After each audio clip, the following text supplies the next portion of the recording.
So another car tip, I was thinking about this as I was driving one of my kids somewhere this morning. A really great game to play in the car is 20 questions. It has so much learning and critical thinking potential wrapped into this silly game that my kids love, and honestly sometimes I absolutely hated. But the way that you play 20 questions is you have your kids or you pick an item that is familiar to everybody, like a purse or a soccer ball or a tennis court or a pine tree. And you keep that quietly in your head and you define whether your thing is a person, place, or thing. And then the kids have to ask yes or no questions in a way that by the time or before they get to 20 questions, they can guess what it is that you have in your head, or you can guess what they have in their head. This is such a great thinking game, because what I always tell my kids is that scientists spend a lot of time categorizing, organizing, and grouping things according to their properties. So 20 questions is kind of like that. Is it living? Does it have fur? Does it have a spine? Does it lay eggs?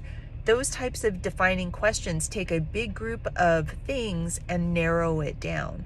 And so 20 questions is not only a time saver, it's not only a fun game, but it's a critical thinking game, because we need to teach our kids to look at things and see potential order in them.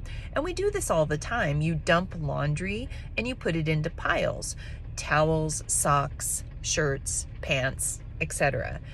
When you do dishes, you do the glasses first, then the bowls, then the plates, then the silverware, or whatever.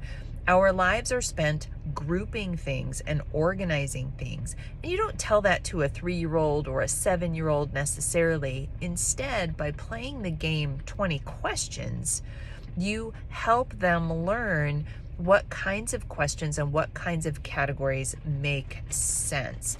So that's one of the best games that we played in the car, because you could do it while you are driving down the road. You don't have to look at anybody. If you're like me, the kids keep track of how many questions have been asked, because after the 5th question, I lose my place. But it's super fun. A warning: if you have a scientific brain child in your house like I do, you may need to define that they need to be sure that everybody in the house understands exactly what it is they're thinking in their mind.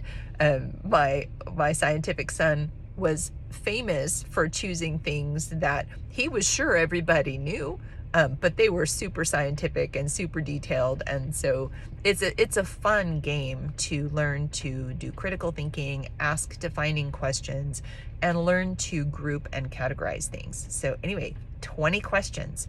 Tell me in the comments below if you love it, if your kids love it, and if it's something that you play in the car as you're doing errands or in the doctor's office.